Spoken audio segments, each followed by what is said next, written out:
경제적 어려움 속에서 찾는 하나님의 말씀. 안녕하세요. 오늘도 이 시간을 통해 만나게 되어 정말 기쁩니다. 요즘 경제가 많이 어렵습니다. 물가는 계속 오르는데 소득은 그대로이거나 오히려 줄어드는 경우도 많습니다. 청구서를 볼 때마다 가슴이 답답하고 통장 잔고를 확인할 때마다 숨이 막힐 때가 있으시죠? 이번 달은 어떻게 버틸 수 있을까 하는 불안감이 밤잠을 설치게 하기도 합니다. 여러분만 그런 것이 아닙니다. 많은 분들이 지금 이 순간에도 경제적 압박감과 싸우고 계십니다.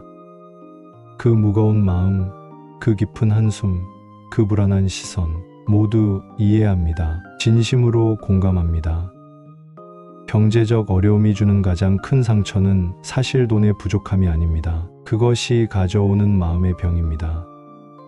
불안, 두려움, 자책감, 무력감, 이런 감정들이 우리의 영혼을 갉아먹습니다. 몸의 배고픔보다 마음의 배고픔이 더 견디기 어렵습니다. 왜 그럴까요? 경제적 어려움은 단순히 물질의 문제가 아니라 우리의 정체성, 가치, 소망과 직결되어 있기 때문입니다. 내가 과연 가족을 제대로 부양할 수 있을까? 나는 실패자인가? 하나님은 왜 나를 이렇게 어렵게 하시는가? 이런 질문들이 마음속에서 끊임없이 맴돕니다. 진정한 치유는 지갑이 채워지는 것에서 시작되는 것이 아니라 마음이 채워지는 것에서 시작됩니다. 경제적 어려움 속에서 우리에게 필요한 하나님의 약속이 성경 곳곳에 있습니다. 특히 오늘은 시편 23편 1절 말씀을 함께 나누고 싶습니다. 여호와는 나의 목자시니 내게 부족함이 없으리로다. 이 짧은 한 구절이 우리의 경제적 어려움에 얼마나 큰 위로가 되는지 모릅니다. 다윗은 이 시편을 통해 물질적인 풍요로움보다 더 깊은 차원의 부족함 없음을 노래하고 있습니다. 여호와는 나의 목자시니, 이 구절을 깊이 생각해 보세요. 목자는 양을 위해 무엇을 합니까? 먹이를 찾아주고 물을 마시게 하고 위험으로부터 보호합니다. 길을 잃으면 찾아 나서고 약하면 안아서 데려옵니다. 다윗은 왕이었음에도 자신을 연약한 양으로 하나님을 자신의 목자로 표현했습니다. 이것은 겸손한 고백이자 깊은 신뢰의 표현입니다. 여러분도 이 순간 자신을 연약한 양으로 하나님을 여러분의 목자로 인정하시겠습니까? 내게 부족함이 없으리로다. 이 부분은 현재의 상황을 부정하는 것이 아닙니다. 다윗도 도망자로 쫓겨다니며 굶주림과 위험을 경험했습니다. 그럼에도 그는 부족함이 없다고 선언했습니다. 이것은 눈에 보인 현실보다 더 깊은 영적 진리를 바라보는 시선입니다. 여러분, 지금 통장 잔고는 비어 있을지 모르지만 하나님의 공급하심은 결코 비어 있지 않습니다. 우리가 볼 수 없는 방식으로, 우리가 예상치 못한 순간에 하나님은 우리에게 필요한 것을 채워주십니다. 그렇다면 우리는 이 말씀을 어떻게 실제 삶에 적용할 수 있을까요? 첫째, 이 말씀을 매일 소리내어 읽고 선포하십시오. 여호와는 나의 목자시니 내게 부족함이 없으리로다. 이 선포는 단순한 말이 아니라 여러분의 마음과 생각을 변화시키는 능력이 있습니다. 둘째, 감사 일기를 써보십시오. 아무리 어려운 상황에서도 하나님이 공급하신 것들이 있습니다. 숨 쉴 수 있는 공기, 마실 수 있는 물, 오늘 하루를 살아갈 힘, 작은 것부터 감사하며 기록해 보세요. 셋째, 나눔을 실천해 보십시오. 역설적이게도 나눔은 부족함 속에서도 풍요로움을 경험하게 합니다. 물질이 아니더라도 여러분의 시간, 재능, 위로의 말 한마디로도 나눔은 가능합니다. 혹시 지금 깊은 경제적 어려움 속에 계신가요?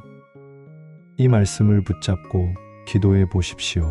마치 다윗처럼 현실의 부족함 속에서도 영적인 충만함을 선포해 보십시오. 하나님의 공급하심은 때로는 천천히, 때로는 우리가 예상치 못한 방식으로 찾아옵니다. 보이지 않는다고 해서 일하지 않으시는 것이 아닙니다. 눈에 보이지 않는 곳에서 하나님은 여러분을 위한 회복의 길을 준비하고 계십니다.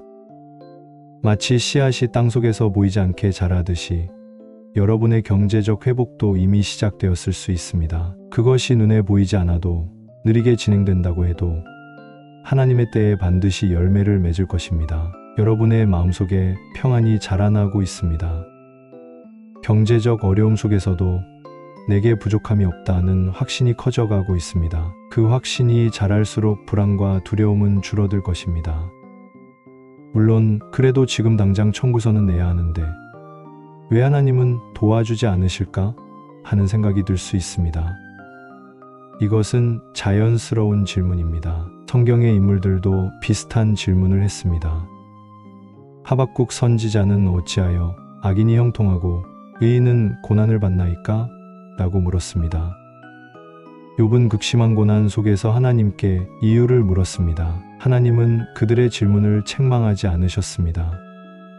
하지만 중요한 것은 그 질문이 우리의 신뢰를 앗아가게 해서는 안 된다는 점입니다. 질문은 해도 좋지만 그 질문이 여러분과 하나님 사이의 관계를 손상시키지 않도록 주의하십시오. 지금 당장 모든 경제적 어려움이 해결되지 않더라도 하나님은 여전히 신실하신 목자이십니다. 그분은 결코 여러분을 떠나지 않으십니다. 여러분, 지금 이 순간에도 하나님은 여러분의 경제적 상황을 위해 일하고 계십니다.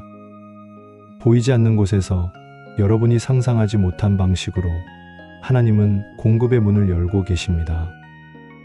여호와는 나의 목자시니 내게 부족함이 없으리로다. 이 말씀은 과거에만 해당되는 것이 아닙니다.